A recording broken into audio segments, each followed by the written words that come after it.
Segundo problema dessa leitura. Essa leitura ignora o fato de que Israel não tinha problema com a observância do Shabat. Isso você pode ver até nos dias de hoje. É muito difícil, você precisa fazer um esforço grande dentro de Eretz Israel, dentro da terra de Israel, para não observar o Shabat. Por quê? Chega a hora do Shabat, para tudo, todo mundo vai para casa, nada funciona. Se já é assim nos dias de hoje, que Israel é um estado laico, imagina como era nos tempos de Yeshua. Então as pessoas observavam o Shabat. E se Israel tinha um problema, o problema estava com o excesso de zelo com relação ao Shabat. Entenda o seguinte, Yeshua, ele veio muitas vezes para corrigir aquilo que estava destoando da palavra do Eterno. Israel não estava destoando por ignorar o Shabat, embora isso apareça como queixa do Eterno nos profetas, o que é sinal de que já aconteceu, o que é sinal de que o Eterno não está indiferente a essa questão. Porém, nos tempos de Yeshua, o principal problema era o excesso de zelo. As pessoas faziam do Shabat algo muito pesado através do acréscimo de tradições. A gente vai ver um pouquinho sobre isso mais adiante, ok? Então não havia um problema de não observância do Shabat. Se não havia esse problema, não havia por que Yeshua falar sobre isso. Conclusão, Yeshua não desprezou o Shabat. Não dá, por conta dessa ausência de menção, a gente supor que Yeshua teria de alguma forma abolido o Shabat. Quarto mito, os discípulos e o Shabat. Algumas pessoas alegam o seguinte, os discípulos de Yeshua não teriam cumprido o Shabat. E aí mencionam a passagem de Marcos 2, 23 e 24, que diz assim: E aconteceu que, passando ele num Shabat pelas searas, e os seus discípulos caminhando começaram a colher espigas. E os fariseus lhe disseram: Vês, por que fazem no Shabat o que não é lícito? Então eles dizem o seguinte, que aqui fica claro que os discípulos de Yeshua não cumpriam mais o Shabat, entendiam que aquilo não era mais necessário. Qual é o problema dessa leitura? O primeiro problema é que se a gente entender que os discípulos fizeram isso a partir de um ensinamento de Yeshua, então pelas próprias palavras de Yeshua, Yeshua seria o menor no reino dos céus. Como assim? Ora, vamos ler Matitiahu, Mateus 5,19, que diz assim: Qualquer, pois, que violar um destes mandamentos, por menor que seja, e assim ensinar aos homens, será chamado o menor no reino dos céus. Aquele, porém, que os cumprir e ensinar, será chamado grande no reino dos céus. Ora, será que Yeshua seria o menor do reino dos céus? Isso, evidentemente, iria contra a nossa fé. Fora o fato de que se Yeshua ensinou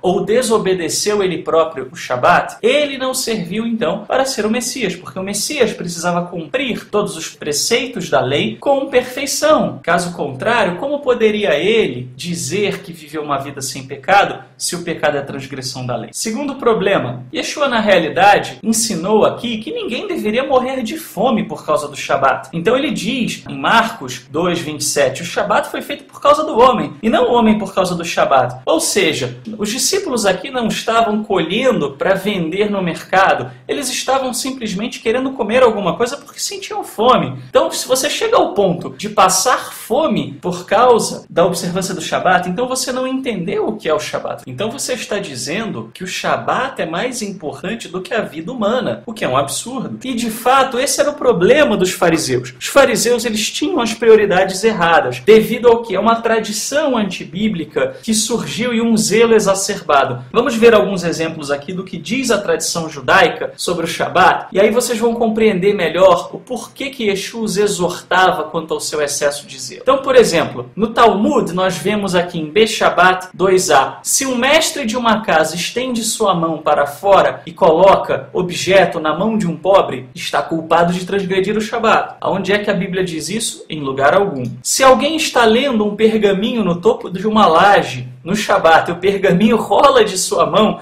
ele pode enrolá-lo de volta se atingir apenas até 10 palmos, mas deve virar o lado escrito para dentro. Isso está em Beshabat 5a. Novamente, a Bíblia fala alguma coisa a esse respeito? Não, de forma alguma. Terceiro exemplo, alguém não deve se sentar perante um barbeiro próximo à oração da tarde de Shabat até ter orado. Isso em Beshabat 9b. Novamente, a Bíblia fala alguma coisa desse tipo? De forma alguma. E o mais absurdo de todos, ninguém pode procurar por vermes em suas roupas no Shabat, pois matar um verme é como matar um camelo. Desde Shabat 12a. Ora, aqui nós vemos o absurdo dos absurdos, né? Dizer que matar um verme é como matar um camelo e dizer que isso não pode ser feito no Shabat. E esses são apenas alguns exemplos e há centenas dessas regulações referentes ao Shabat. Então nós podemos entender aqui um pouquinho do porquê que Yeshua se insurgia contra isso. Eles pegaram um preceito bíblico e transformaram em algo que era extremamente pesado a partir das suas próprias tradições. Mas qual é a conclusão então que a gente pode chegar? Comer no Shabat não é ilícito. Shabat não é um dia para se passar fome, até porque é um dia festivo. Yeshua falou então contra tradições e leituras equivocadas, e não contra o Shabat propriamente dito. Quinto mito, a cura no Shabat. Algumas pessoas afirmam o seguinte: Yeshua curou no Shabat, então isso significa que ele trabalhou no Shabat, o que significa que ele aboliu o Shabat. Novamente nós entramos na questão, Yeshua era o Messias ou não? Se ele era o Messias, ele cumpriu a lei. Se ele cumpriu a lei, essa leitura não pode ser verdadeira. Vamos olhar então o que diz Matitiahu, Mateus 12, 11 e 12. E ele lhes disse: qual dentre vós será o homem que, tendo uma ovelha, se num Shabat ela cair numa cova, não lançará a mão dela e a levantará? Pois quanto mais vale um homem do que uma ovelha, é, por consequência, lícito fazer bem nos sábados. Ora, qual é o problema dessa leitura então? Primeira coisa, o trabalho proibido no Shabat é o trabalho secular. É o que em hebraico se chama de melachá. Melachá é aquela ocupação que você tem para ter o seu sustento. Então isso é o que é proibido no Shabat. Não é você, como por exemplo, uma pessoa me afirmou: não trabalhar no Shabat então é nem levantar os braços. A Bíblia não diz isso. O que a Bíblia diz é: este não é um dia para você buscar os seus objetivos seculares. Este é um dia para você estar com o Eterno, estar em comunhão e não para trabalhar. Segundo ponto, trabalho em prol do reino sempre foi lícito no Shabat. E Yeshua mesmo diz: ou não lestes na Torá que aos sábados os sacerdotes no templo violam, entre aspas, aqui na falta de uma tradução melhor, o Shabat e ficam sem culpa? Isso está em Matitiahu, Mateus 12, 5. O que ele quer dizer aqui? Ora, fazer o bem, trabalhar para o reino, sempre foi algo lícito no Shabat. Reparem na conclusão de Yeshua. Yeshua não diz assim: por consequência, o Shabat está abolido. Não, Yeshua diz assim: por consequência, isto é lícito no Shabat. Qual seria a lógica de Yeshua dizer que alguma coisa é lícita no Shabat se o Shabat estivesse sendo abolido?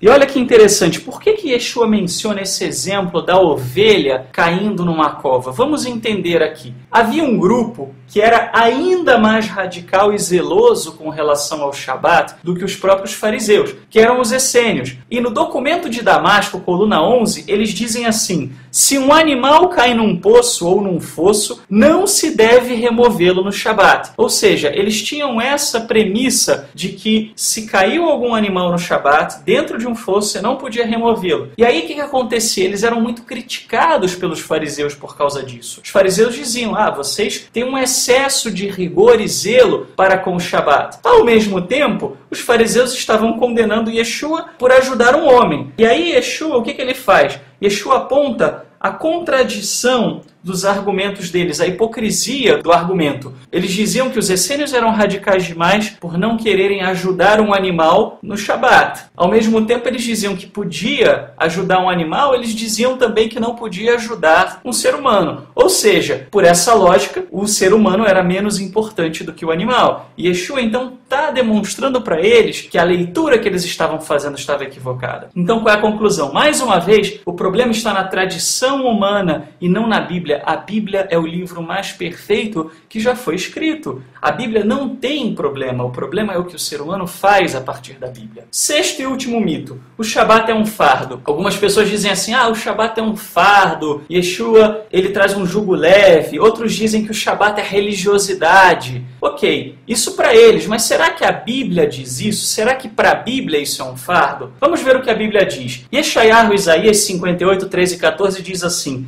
se chamares o Shabat deleitoso, então te deleitarás no Senhor. Então veja, a Bíblia fala que o Shabat é deleitoso, não é pesado. E também a Bíblia fala em Deuteronômio 30:11 com relação aos mandamentos de um modo geral o seguinte: porque este mandamento que hoje te ordeno não é demasiado difícil, nem está longe de ti. Ou seja, os mandamentos que o Eterno nos dá não são pesados. O que torna os mandamentos pesados são duas coisas. Primeiro, o pecado e segundo, o excesso de tradições humanas, ou seja, a nossa natureza caída. Porque nós muitas vezes substituímos a lei que o Eterno nos deu por mandamentos de homens. E aí transformamos a fé em religiosidade.